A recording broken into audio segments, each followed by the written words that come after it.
रीमा की शादी दिल्ली के पास एक कस्बे में रहने वाले अमित से हुई थी। रीमा पढ़ी लिखी, आत्मनिर्भर और आधुनिक विचारों वाली लड़की थी। उसके पिता सरकारी नौकरी में थे और माँ गृहिणी। रीमा ने बचपन से ही देखा था कि परिवार की एकता सबसे बड़ी ताकत होती है।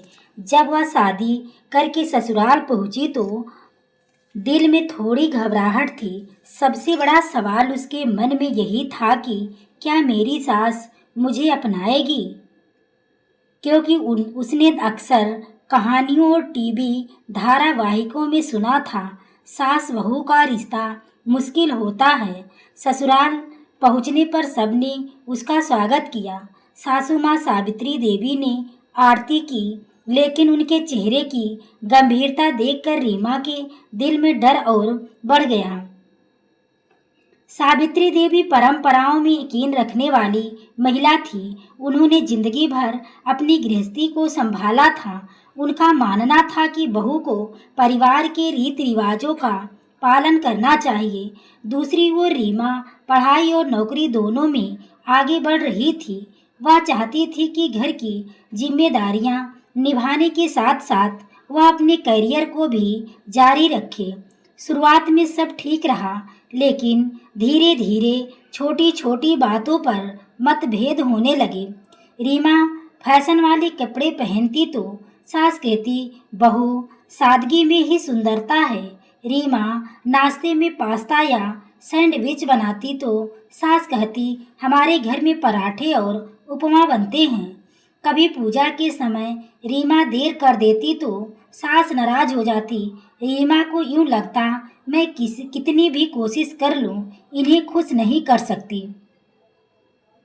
धीरे धीरे रीमा और सावित्री देवी के बीच की दूरी बढ़ने लगी।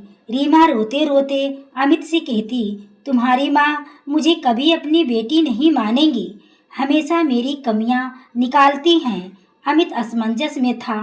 वह माँ और पत्नी दोनों से प्यार करता था। उसने समझाने की कोशिश की। रीमा माँ का स्वभाव सख्त है, लेकिन दिल से बुरी नहीं है, बस उन्हें समय दो। लेकिन रीमा को लगता कि अमित उसकी तकलीफ नहीं समझ रहा। मन की ये दूरी रिश्ते को और उलझाती जा रही थी। एक दिन सावित्री देवी बीमार पड़ गई। उन्हें तेज बुखार हो गया। डॉक्टर ने आराम करने की सलाह दी। अब घर का पूरा बोझ रीमा पर आ गया। रीमा ने बिना शिकायत सब कुछ संभाला। वह दफ्तर से लौटकर सास का ख्याल रखती, उनके लिए दवा और खिचड़ी बनाती। एक रात सावित्री देवी ने रीमा का हाथ पकड़कर कहा बेटा तूने मुझे बेटी की तरह सेवा दी। मैं जानती हूँ कई बार तुझसे सख्ती से पेश आई, पर मेरा इरादा कभी बुरा नहीं था। रीमा की आंखों में आंसू आ गए। उसने पहली बार महसूस किया कि सास के दिल में उसके लिए प्यार है, बस उनका तरीका अलग है। उसके बाद से दोनों के बीच धीरे धीरे रिश्ते बदलने लगे।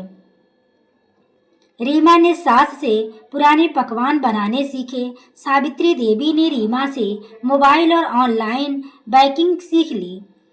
दोनों साथ बैठकर घर के फैसले लेने लगे।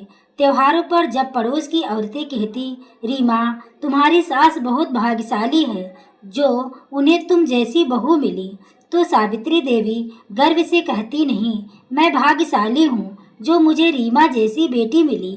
एक दिन पड़ोस में किसी शादी में गए तो कुछ लोग कानाफूसी करने लगे।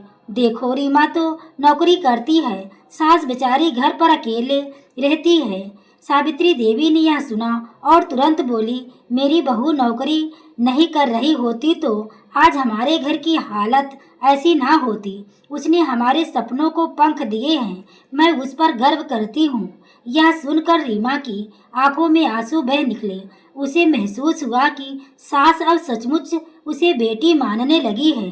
कुछ साल बाद अमित का ट्रांसफर दूसरे शहर हो गया। सवाल यह उठा कि क्या सावित्री देवी साथ जाएंगी या गांव में ही रहेंगी।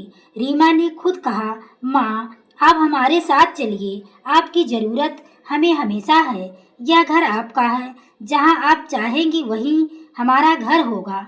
सावित्री देवी भावुक हो गई। उन्होंने कहा बहू नहीं, तुम मेरी बेटी है। अब मेरा जीना सहना तेरे साथ ही है। समय बीतता गया। रीमा की बेटी कॉलेज में पढ़ने लगी। एक दिन उसने माँ और दादी को साथ बैठकर हंसते देखा और मासूमियत से पूछा, माँ, दादी आपकी सबसे अच्छी दोस्त है ना? रीमा ने मुस्कुराते हुए बेटी को गले लगा लिया और कहा, हाँ बेटा, दादी मेरी सबसे बड़ी ताकत है। मैंने उनसे सीखा है कि सास बहू का रिश्ता सबसे सुंदर हो सकता है अगर उसमें प्यार और विश्वास हो। सावित्री देवी ने रीमा का हाथ थामा और बोली, रिश्ते खून से नहीं, दिल से बनते हैं और तूने यह डोर हमेशा मजबूत रखी। शादी के बाद रीमा का पहला तीज था। मोहल्ले की औरतें सज धज कर सास बहू के रिश्तों की बातें करती। रीमा ने पार्लर जाकर तैयार होने की सोची, लेकिन सावित्री देवी बोली, हमारे जमाने में तो बहुएं घर पर ही श्रृंगार करती थी, पार्लर की जरूरत कहाँ थी। रीमा को थोड़ी झुंझलाहट हुई, लेकिन वह चुप रही। रात को उसने अपने कमरे में बैठकर अकेले सुकेले कहा, काश माँ यहाँ होती तो समझती। सावित्री देवी ने यह सुना। उन्होंने रीमा के पास आकर कहा, बेटा, मुझे बुरा मत मानना, तेरे लिए सब नया है। मैं तुझे रोकना नहीं चाहती, तेरा जो मन हो वैसे कर। रीमा भावुक हो गई। उसे लगा यह वही सास है जो कभी छोटी सी बात पर डांट देती थी, लेकिन अब बदल रही हैं। एक दिन मोहल्ले में किसी रिश्तेदार ने रीमा से कहा, तुम्हारी सास तो बहुत सख्त लगती है, जरा भी हंसती नहीं। रीमा को बुरा लगा। उसने तुरंत जवाब दिया, नहीं, मेरी सास बहुत प्यारी हैं, उन्होंने ही तो मुझे इस घर का रास्ता दिखाया है। यह सुनकर सावित्री देवी चुपचाप मुस्कुराई। उन्हें लगा कि बहू अब सचमुच उन्हें अपने दिल से मां मानने लगी है। कुछ महीनों बाद घर में आर्थिक परेशानी आ गई। अमित की नौकरी अचानक छूट गई। परिवार के पास सिर्फ थोड़ी सी बचत थी। रीमा ने अपनी नौकरी से घर संभालने की ठानी। सावित्री देवी ने रीमा से कहा, बेटा, तुझे ऑफिस भी जाना है और घर भी संभालना है, यह बोझ अकेले मत उठाना, मैं हूं ना तेरे साथ। वह रोज सुबह रीमा के लिए टिफिन तैयार करती, बच्चों का होमवर्क देखती और घर की जिम्मेदारी उठाती।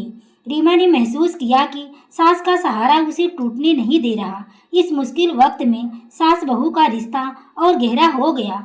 पड़ोस की एक औरत ने एक दिन सावित्री देवी से कहा, तुम्हारी बहू नौकरी करती है, लोगों के बीच उठती बैठती है, बहुएं अगर घर से बाहर निकलेंगी तो घर बिखर जाएगा।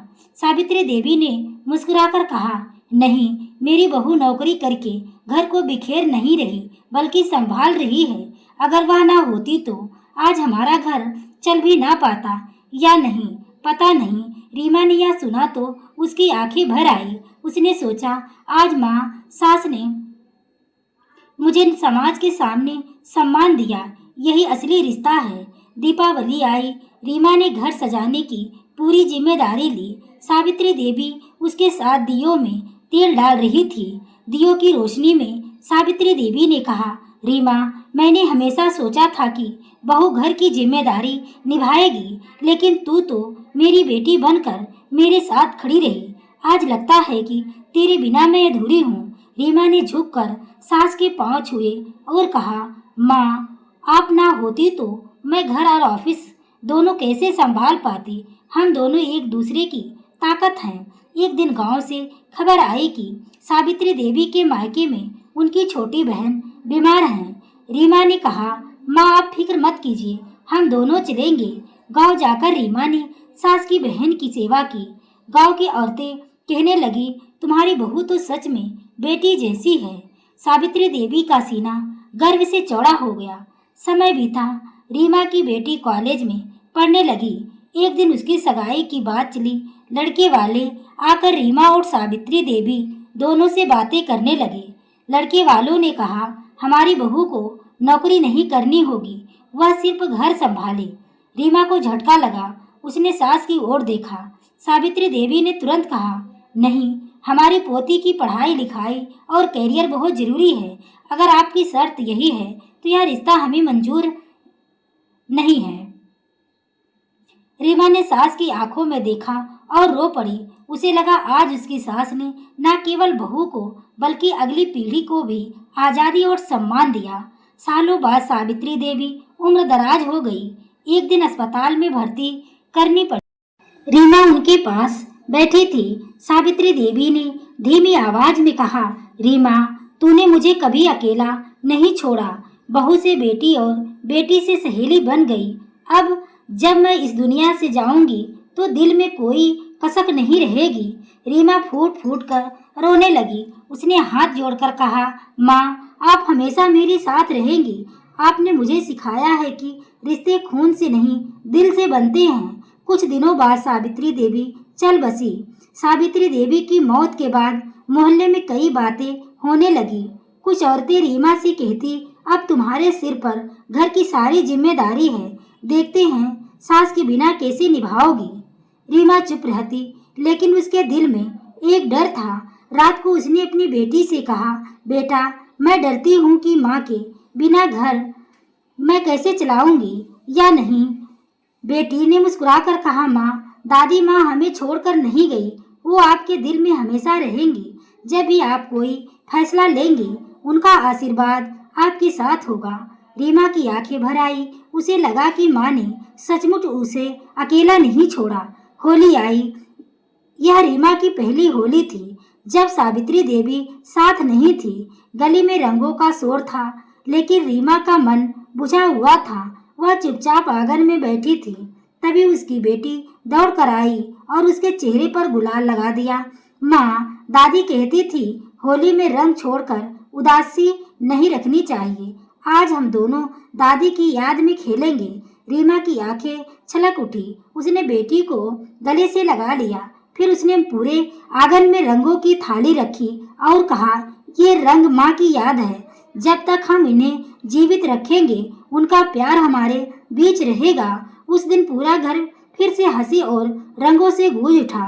सालों बाद रीमा की बेटी की शादी हुई।